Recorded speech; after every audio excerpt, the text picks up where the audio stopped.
Ahora vamos a ver el sistema nervioso, tanto su estructura, fisiología y enfermedades. Lo primero será su histología. El sistema nervioso consta de dos células principales, las cuales son las neuronas y las neuroglía. Las neuronas son las células nerviosas altamente especializadas en la conducción de impulsos y son responsables por todos los atributos esenciales del sistema nervioso, como el pensamiento, el control de la actividad muscular y la regulación de las glándulas. La estructura básica de una neurona pues es del cuerpo celular, las dendritas y su axón. Tenemos lo que son las neuroglías. Son las células del sistema nervioso central, las cuales forman una red de soporte dentro de las células nerviosas del encéfalo y en la médula espinal. Algunos de los ejemplos son los astrocitos, las cuales son unas células en forma de estrella con numerosas prolongaciones. Su función principal es circular en las células nerviosas para formar una red de soporte en el encéfalo y en la médula espinal. Unen las neuronas a sus vasos sanguíneos. También tenemos lo que son los oligodendrocitos. Su nombre dice oligo, que significa poco, y dendro, que es árbol. Semejan a los astrocitos en un aspecto, pero las prolongaciones son más escasas y cortas. Son las encargadas de suministrar soporte mediante la formación de tejido conjuntivo semirrígido en líneas entre las neuronas, en el encéfalo y en la médula espinal. También son los encargados de producir la vaina de mielina, la cual funciona como cinta aislante en las neuronas. Otro ejemplo de neuroglía son las microglía. Sabemos que micro significa pequeño y son las células pequeñas con pocas prolongaciones, normalmente estacionarias. Si el tejido nervioso es lesionado, estas pueden migrar al área de lesión y son las encargadas de envolver y destruir a los microbios. Y lo que hacen las neuronas es transmitir información de axón a la sinapsis y así a la dendrita. La sinapsis es la comunicación de neurona y neurona. Y la forma en que se ayuda a comunicarse son los neurotransmisores. Pues los neurotransmisores son los responsables de algunas propiedades importantes del sistema nervioso.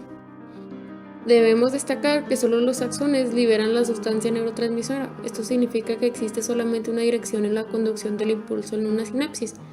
Como dije ahorita, inicia en el axón, luego la sinapsis y concluye en la dendrita. Los neurotransmisores son responsables de la naturaleza altamente selectiva y la adecuación de las respuestas. Enseguida te voy a mencionar unos tipos de neurotransmisores. Por ejemplo, la acetilcolina puede estimular una neurona parasimpática indefinidamente. Parasimpática es cuando estamos en una situación de relajamiento, o sea, de reposo. Bueno, el acetilcolina lo que hace es estimular una neurona parasimpática y es la encargada de la activación muscular y el proceso de metabolismo.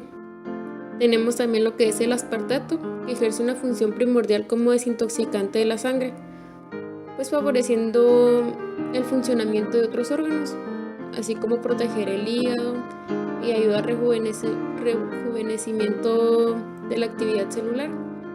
También tenemos lo que es la dopamina, que es un mensajero químico que activa 5 tipos de receptores celulares. Del D1 al D5 causa aumento de presión y el corazón, regula el sueño y la atención y la actividad motora. Esos son solo algunos ejemplos.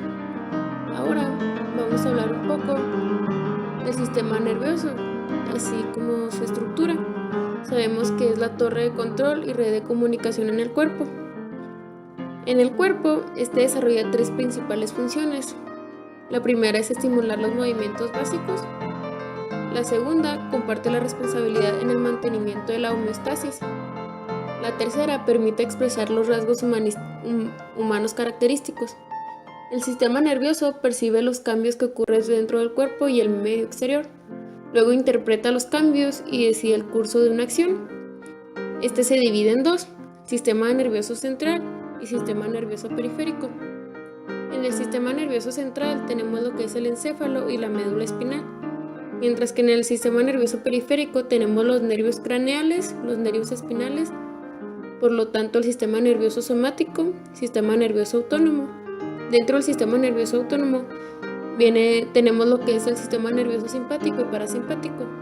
Hay que recalcar que el sistema nervioso simpático actúa en las situaciones de riesgo, así como de estrés, y el parasimpático actúa en acciones de relajamiento, o sea, hace que tengamos una correcta homeostasis. Vamos a iniciar en lo que es el sistema nervioso central, el cual incluye al encéfalo y a la médula espinal. Iniciamos con el encéfalo. En un adulto es alrededor de 3 libras. El encéfalo semeja un hongo voluminoso que se divide en 3 partes o áreas principales, lo que es el cerebro, el cerebelo y el tallo cerebral. El cerebro, pues sabemos que pues es en sí la computadora humana. Su superficie está compuesta por sustancia gris de 2 a 4 milímetros de espesor. Se conoce como corteza cerebral. Durante el desarrollo embrionario, la sustancia gris de la corteza se extiende desproporcionadamente con respecto a la sustancia blanca. La sustancia blanca está compuesta por porciones mielínicas. En consecuencia de la distinción de cantidad de la sustancia gris y la sustancia blanca, la corteza cerebral se enrolla y pliega por sí misma. Lo que logra es una fisura longitudinal, la cual crea 2 hemisferios. Pues sí, o sea, separa el cerebro en 2 mitades, de derecha a izquierda, lo que son denominados pues hemisferios. Sin embargo, los hemisferios en el interior están unidos por el cuerpo calloso compuesto de sustancia blanca. Cada hemisferio está dividido en 4 lóbulos o surcos. Tenemos lo que es el surco central, que separa el lóbulo frontal del posterior. El surco cerebral lateral separa el lóbulo frontal del temporal. El surco parieto-occipital separa el lóbulo parietal del occipital. Tenemos otras fisuras importantes, como lo que es la transversa, la cual separa el cerebro del cerebelo. Tenemos pues los que son las funciones del cerebro, que son muchísimas y complejas. De manera general, está dividida en 3 áreas, las cuales son las sensitivas, las motoras y las de asociación. Las sensitivas son las basadas en la interpretación de impulsos sensitivos, las motoras encargadas de gobernar los movimientos musculares, mientras que las de asociación están relacionadas en procesos emocionales e intelectuales. Tenemos lo que es el cerebelo, que es la porción más grande, la segunda más grande del encéfalo, y ocupa la parte posterior e inferior de la cavidad craneal. Específicamente está situada debajo de la porción posterior del cerebro y separado de él por la fisura transversa. El cerebelo es un área motora del encéfalo que produce ciertos movimientos inconscientes de los músculos esqueléticos. Estos movimientos se requieren para la coordinación, la conservación de la postura y el mantenimiento del equilibrio del cuerpo sobre su centro de gravedad. Al ocurrir una lesión en el cerebelo, puede producir una incoordinación de los músculos llamado ataxia. En tercer lugar, tenemos lo que es el tallo cerebral, que consta del bulbo raquídeo, también el puente de Barolio, el mesencéfalo, el tálamo y el hipotálamo. Primero vamos a analizar el bulbo raquídeo, que contiene funciones como vía de conducción para impulsos sensitivos y motores entre el encéfalo y la médula espinal. También contiene núcleos, lo que son cuerpos celulares y dendritas, de 4 pares de nervios craneales. Tenemos el puente de Barolio, que yace directamente por encima de la médula oblongada y por delante del cerebelo. Como su nombre lo indica, una de sus principales funciones es servir como puente entre la médula espinal y el encéfalo. También tenemos lo que es el mesencéfalo, que las principales funciones de él son regular el movimiento y la estabilidad del cuerpo gracias a un conducto interno por el que pasa el líquido cefalorraquídeo, así como el proceso visual y auditivo. El daño a ciertas áreas del mesencéfalo se han relacionado con el desarrollo de la enfermedad de Parkinson. Las funciones del mesencéfalo también incluyen el control de las respuestas visuales, el movimiento ocular, la dilatación de las pupilas y regular el movimiento muscular, así como la audición. Enseguida tenemos lo que es el tálamo, que es básicamente un conjunto de sustancia gris, que son cuerpos de neuronas, formado por 2 estructuras encefálicas con forma de huevo que se encuentran debajo de la corteza cerebral. Estas estructuras están situadas la una junto a la otra, y además de tener la misma forma y tamaño, guardan una disposición simétrica. Al igual que los dos hemisferios cerebrales que las cubren, se comunican entre ellas a través de una especie de puente que las mantiene unidas, que es llamado conexión intertalámica. Por último, tenemos lo que es el hipotálamo, que es una de las estructuras cerebrales con el papel más importante en la regulación de los estados de ánimo, de la temperatura corporal, del sueño, de los impulsos sexuales y del hambre y la sed.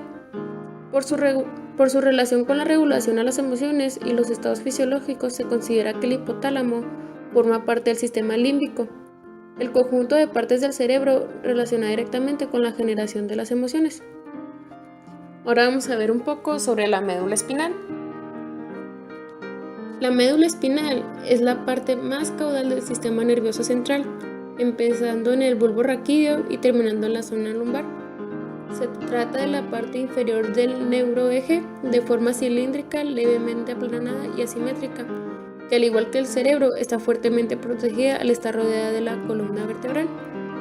Asimismo, también goza de la protección de las meninges y el líquido cefalorraquídeo, los cuales impiden la mayor parte de daños producidos por los elementos del entorno, así como puede ser un golpe, una mal caída. Esta parte del sistema nervioso es el punto de conexión entre el cerebro y el resto del organismo, pasando la gran mayoría de fibras nerviosas por la médula. La transmisión de la información no se da generalmente a través de una única neurona, sino que por norma general, las neuronas que configuran los diferentes nervios del cuerpo hacen una o varias sinapsis, sea dentro de la propia médula o fuera de ella, como con las neuronas de los ganglios nerviosos. La médula espinal recibe tanto aferencias como eferencias, es decir, posee tantas neuronas que reciben información de los receptores de los diferentes órganos y estructuras como otras que envían información y órdenes a dichas zonas. Tenemos dentro de la neurona, como si le diéramos un corte horizontal, veríamos lo que es, de la médula espinal.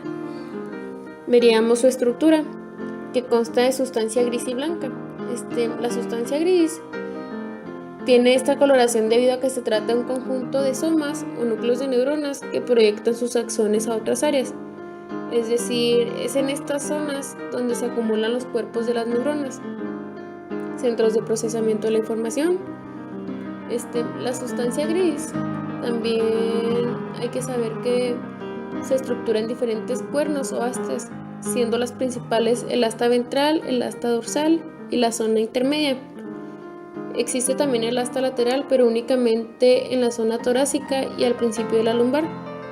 El asta dorsal es la encargada de recibir la información de los sistemas inervados por la médula. Dicho de otro modo, es la parte de la médula que se encarga de que la estimulación externa o interna detectada por los receptores pueda ser enviada al encéfalo. Tenemos también lo que es la sustancia blanca, que está formada principalmente por los axones de las neuronas, interconectando médula y cerebro. Está organizada en diferentes fibras que reciben el nombre de las zonas con las que se conectan, pudiendo ser ascendentes o descendentes. En la médula espinal se pueden encontrar 3 columnas, la dorsal, lateral y la ventral. La columna dorsal está principalmente formada por vías aferentes de tipo somático. Dicho de otro modo, al igual que ocurre en el asta dorsal, en la sustancia gris, que se encarga de transmitir información sensorial del cerebro a la médula y viceversa, según si es ascendente o descendente. Tenemos también lo que son las funciones de la médula espinal. La importancia de esta parte del sistema nervioso central está fuera de duda. Solo hace falta observar los efectos que tienen daños en esta zona para comprender que se trata de una sección fundamentalmente importante para el funcionamiento habitual. De manera resumida, las principales funciones que hacen de esta sección del sistema nervioso tan importante las vamos a enumerar. La primera es la transmisión de información sensorial y motora. La médula espinal es el núcleo de relevo de las neuronas y fibras nerviosas presentes en la mayor parte del cuerpo. Esto quiere decir que tanto cuando el cerebro da la orden que se realice una acción, por ejemplo, dar una patada a un balón, como cuando una parte de nuestro cuerpo percibe algún estímulo, una caricia en el brazo o algo así. La información pasa primero a la médula, que enviará la información a los músculos o al cerebro para que lo procese. La segunda es el procesamiento de la información. Si bien es en el cerebro donde la estimulación se hace consciente, la médula hace un rápido juicio de la situación con el fin de determinar si únicamente enviar la información al cerebro o provocar una actuación de emergencia incluso antes de que llegue. La tercera es la reacción inmediata, o sea, también se le puede llamar lo que son los reflejos, más bien conocidos.